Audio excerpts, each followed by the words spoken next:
Paul and the Galatians. Do not return to the beggarly elements. Many people today are confused by the book of Galatians. Sunday keepers claim Galatians teaches the Sabbath was nailed to the cross.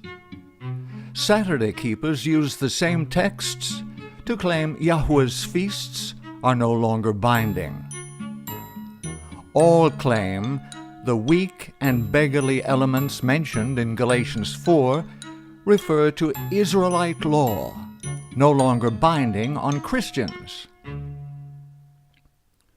An understanding of the issues involved reveals something entirely different. Paul wrote primarily for a Gentile audience, and heaven greatly blessed his labors. The gospel for the uncircumcised, Gentiles, had been committed to me as the gospel for the circumcised, Israelites, was committed to Peter. For he who worked effectively in Peter for the apostleship to the circumcised also worked effectively in me toward the Gentiles. Paul's message was very straightforward. For by grace you have been saved through faith, and that not of yourselves. It is the gift of Yahweh, not of works, lest anyone should boast. Satan sought to disrupt the tremendous success attending Paul's ministry among the Gentiles. He inspired Pharisees who had converted to Christianity to corrupt Paul's message of salvation by faith. The message brought by Christian Pharisees was salvation by works. The Pharisees always added extra laws to Yahweh's law. These extra laws were known as the traditions of the elders. Yahushua repeatedly denounced these Pharisaical additions to the divine law. The Pharisees bind heavy burdens, hard to bear, and lay them on men's shoulders.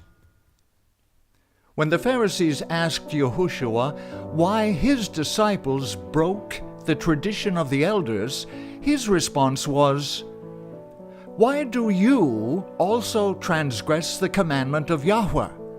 Because of your tradition." Christian Pharisees, known as Judaizers, taught the Gentile converts that they must be circumcised in order to be saved. And certain men came down from Judea and taught the brethren, "Unless you are circumcised according to the custom of Moses, you cannot be saved." Therefore, when Paul and Barnabas had no small dissension and dispute with them, they determined that Paul and Barnabas should go up to Jerusalem to the apostles and elders about the question. And when they had come to Jerusalem, they were received by the church and the apostles and the elders. But some of the sect of the Pharisees who believed rose up, saying, "It is necessary to circumcise them and to command them to keep the law of Moses." So the apostles and elders came together to consider this matter. The apostles concluded the Judaizers were wrong. Circumcision, necessary for salvation, was not required of the Gentile converts. The Jerusalem decree stated, "The apostles and elders and the brethren, to the brethren who are of the Gentiles, since we have heard that some who went out from us have troubled you with words, unsettling your souls, saying, 'You must be circumcised and keep the law,' to whom we gave no such commandment, it seemed good to us to lay upon you no greater burden than these necessary things, that you abstain from things offered to idols, from blood, from things strangled, and from sexual immorality. If you keep yourselves from these, you will do well. This should have settled forever the issue, but conflict with Judaizers remained an ongoing problem, and Paul was repeatedly called upon to address. This was the situation when Paul wrote his letter to the Galatians. Judaizers had told the Galatians salvation by faith was not enough. In order to be saved, they must also be circumcised. But when the Galatians were turned from faith to works, they did not stop with the works which the Pharisees recommended and urged. Having at first been heathen, and having now been driven back from faith to works, they took up their own heathen works as well as the works which the Pharisees recommended.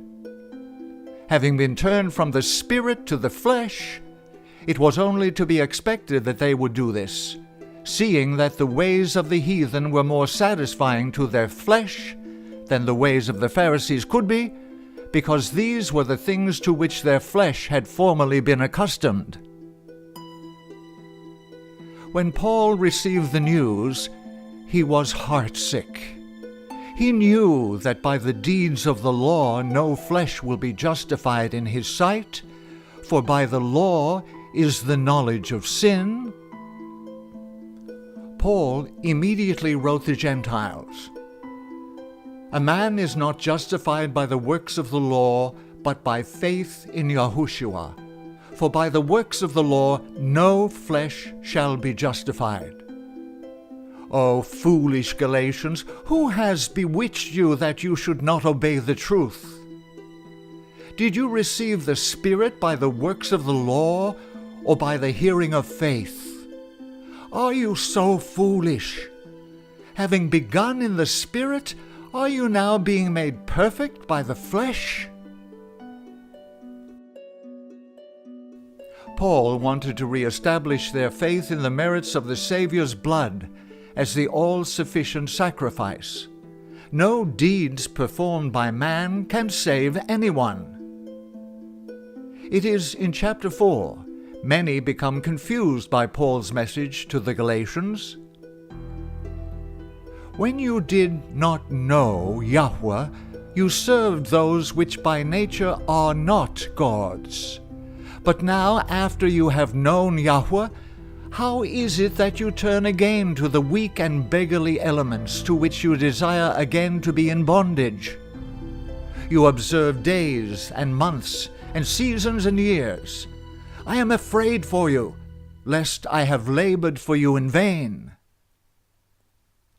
Because the message to the Galatians was for the express purpose of refuting the Judaizers, many have assumed the weak and beggarly elements Paul refers to must be the law of Yahweh with the statutes and judgments. The statement, "You observe days and months and seasons and years," is offered as proof the Sabbath and the annual feasts were nailed to the cross and are no longer binding. It must be remembered, the Galatians were Gentiles. The Galatians could not turn back again to something they had never believed in the first place before becoming Christians. Anybody who reads the epistle to the Galatians and thinks as he reads must know that the Galatians were not Jews. They had been converted from heathenism. Therefore, previous to their conversion, they had never had anything to do with any religious custom that was practiced by the Jews. They had nothing whatever in common with the Jews. Consequently, when they turned again to the weak and beggarly elements to which they were willing again to be in bondage, it is evident that they were not going back to any Jewish practice. They were going back to their old heathen customs. Paul loved the divine law. He would never have disparagingly referred to Yahweh's law as weak and beggarly. Rather, he emphatically stated, "The law is holy, and the commandment holy and just and good." The apostle had just stated that before they knew Yahweh, they were in bondage unto them which by nature are no gods. And now, having been turned from Yahweh, they turned again to those things and again to that bondage. And these elements whereunto they were formerly in bondage, and to which they were now again in bondage, were the elements of the world. Some have claimed the lunar Sabbath is wrong by pointing to Paul's admonishment of the Galatians for observing days and months and seasons and years. However, Paul is not saying this. In Yahweh's calendar, there are holy days, festal weeks, and even sabbatical years. But there are no holy months or seasons. Paul was referring to pagan practices, thus confirming the weak and beggarly elements the Galatians had returned to were pagan rites. Among the pagan practices to which the Galatians returned were the observance of certain celebrations. These were the very observances which Yahweh had warned against when the Israelites first entered Canaan. When thou art come into the land which Yahweh your Elohim giveth thee, thou shalt not learn to do after the abominations of those nations. There shall not be found among you an observer of times, or an enchanter, or a witch, or a charmer, or a consulter with familiar spirits, or a wizard. For all that do these things are an abomination unto Yahweh. And because of these abominations, Yahweh thy Elohim doth drive them out from before thee. Galatians powerfully affirms salvation is a free gift to all by faith, not of works, lest anyone should boast. For in Yahushua neither circumcision nor uncircumcision avails anything, but a new creation. And as many as walk according to this rule, peace and mercy be upon them. Paul was specially chosen by the Savior because his deep understanding of the Scriptures enabled him to see much many others could not see. The Christian life changes things. As we prayerfully study the Bible and choose to walk in obedience to that which we find, by grace through faith, we shall become more like Christ.